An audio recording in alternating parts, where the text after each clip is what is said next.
नमस्कार मित्रांनो, low percentile आहे म्हणून रजिस्ट्रेशन केलं नाही का? तर हा व्हिडिओ तुमच्यासाठी आहे. बऱ्याच विद्यार्थ्यांना 50% पेक्षा कमी पर्सेंटाइल आलेलं आहे. काहींना 10, 20, 30 असे पर्सेंटाइल आलेले आहेत आणि त्यांना आता असं वाटत आहे, की आपलं ॲडमिशन होणारच नाही. इंजिनिअरिंगला आपण ॲडमिशन घेऊ शकत नाही. अशा भरपूर साऱ्या विद्यार्थ्यांनी ॲडमिशन न घेण्याचा निर्णय घेऊन रजिस्ट्रेशनच केलेलं नाहीये. जर तसे असेल तर हा लो पर्सेंटाइलचा व्हिडिओ तुमच्यासाठी.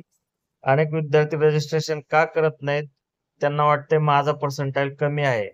आता मला कॉलेज मिळणार नाही. रजिस्ट्रेशन करून फायदा नाही आणि ड्रॉप घेणंच योग्य राहील. आता ह्या गोष्टीमध्ये चान्सेसचा प्रश्न येतो. पर्सेंटाइल कमी आहे, तर म्हणजे कॉलेज मिळणारच नाही का? रजिस्ट्रेशन करून फायदा होणारच नाहीये का? आणि ड्रॉप घेतलेला योग्य राहील का? या सगळ्या प्रश्नांची उत्तरं आपण या व्हिडिओमध्ये पाहणार आहे. तर व्हिडिओ शेवटपर्यंत नक्की पहा. रजिस्ट्रेशन झालं नाही तर ॲडमिशन मिळणार नाही का? तर कॅम्पमध्ये सहभागी होण्याची संधी तुम्हाला रजिस्ट्रेशन देतं. रजिस्ट्रेशन केलं तरच तुम्हाला पुढचे कॅपचे राउंड मिळतात. त्याचबरोबर स्कॉलरशिप असेल, फीमध्ये सवलत असेल, तर ह्या गोष्टी फक्त रजिस्ट्रेशनमुळेच तुम्हाला करता येतात. म्हणून रजिस्ट्रेशन नसेल तर कॅप थ्रू ॲडमिशन मिळणार नाही. रजिस्ट्रेशन न केल्यास कॅप मेरिट लिस्टमध्ये नाव येणार नाही. ऑप्शन फॉर्म भरता येणार नाही. कॅप राउंडमध्ये सहभागी होता येणार नाही आणि अनेक ॲडमिशन संधी गमावाल. कॅप थ्रू मिळणाऱ्या ॲडमिशनच्या संधी तुम्हाला गमवाव्या लागतील. त्याच्यामुळे रजिस्ट्रेशन करणे खूप गरजेचं आहे. तुम्हाला बाकी दुसऱ्या कुठल्या तरी एक्झाम देऊन दुसऱ्या प्रायव्हेट कॉलेजमध्ये ॲडमिशन घेता येईल. पण कॅप थ्रू मिळणाऱ्या ॲडमिशनची संधी तुम्ही रजिस्ट्रेशन न केल्यामुळे गमावतात. पण जर तुम्हाला लो पर्सेंटाइल आहे, तर रजिस्ट्रेशन करा. व्हेरिफिकेशन पूर्ण करा. कॉलेज लिस्ट तयार करा. कट ऑफचा अभ्यास करा. सर्व कॅपराऊंडमध्ये सहभागी व्हा.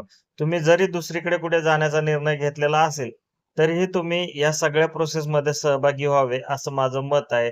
कारण की चान्सेस असतात. खूप सारे विद्यार्थी पूर्ण ट्राय न करता जागा रिकाम्या राहतात. तुम्हाला खरंच इंजिनिअरिंग करण्याची इच्छा असेल, तर तुमच्यासाठी ही एक संधी आहे. विद्यार्थी नेमकी चूक काय करतायत? मित्रांचं ऐकतायत. सोशल मीडियावरचा विश्वास ठेवतात. कारण की आता बऱ्याच वेळा अशा अफवा किंवा चुकीच्या गोष्टी त्यांना कानावर पडतात, की आता ॲडमिशन मिळणारच नाही.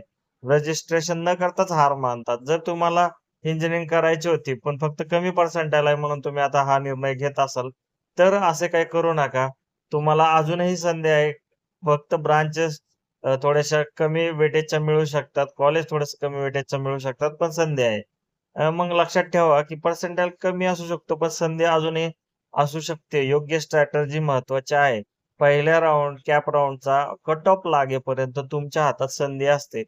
कॅप राउंडचा कट ऑफ लागल्यानंतर आपल्याला कळते, की कोणत्या कॉलेजला ॲडमिशन मिळू शकते, कोणत्या कॉलेजचा कट ऑफ किती गेला. गेल्या वर्षीचा कट ऑफ हा फक्त रेफरन्स असू शकतो.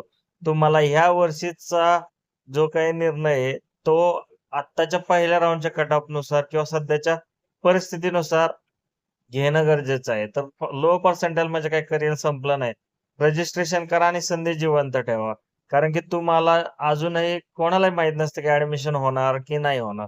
त्याच्यामुळे जर शेवटच्या दिवसापर्यंत प्रयत्न केला आणि तुम्ही दुसरे ऑप्शन ही ट्राय करू शकता. तिथेही रजिस्ट्रेशन करू शकता. जर तुम्हाला इकडे मिळणार नाही असे पहिल्या 1-2 राउंडला कळले, तर तुम्ही दुसरे ऑप्शन ही ट्राय करू शकता. तुमच्यासाठी अदर कोर्सेस असू शकतात. तुम्ही बी-बी-ए, बी-सी-ए वगैरे जर त्याचा विचार करत असाल, तर पॅरलली दोन्हीकडच्या ॲडमिशन प्रोसेसमध्ये सहभागी झाले, फार्मसीच्या जरी प्रोसेसमध्ये सहभागी झाले, तरी तुम्हाला दोन्हीकडे चान्स राहतो. तर हा मला द्यायचा संदेश होता तुम्हाला.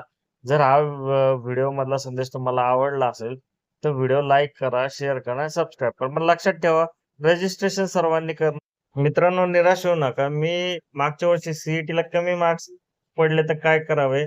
याच्या रिलेटेड एक व्हिडिओ बनवला होता. तो तुमच्यासाठी उपयोगी असेल. त्याच्यात मी वेगवेगळे पर्याय तुमच्यापुढे दिलेले आहेत. त्याचबरोबर ह्या वर्षीही सी-ई-टीमध्ये कमी मार्क्स आले तर काय करायचे? याच्यासाठीचे 6 पर्याय असणारा एक व्हिडिओ अपलोड केलेला आहे. तुम्ही हे दोन्ही व्हिडिओ माझ्या चॅनलवर पाहू शकता. ह्या 2 व्हिडिओमध्ये तुम्हाला समजेल, की नक्की कोणती स्ट्रॅटेजी वापरायची आणि ॲडमिशन साठी ट्राय कसं करायचं. तर हे 2 व्हिडिओ नक्की पाहायला विसरू नका. धन्यवाद.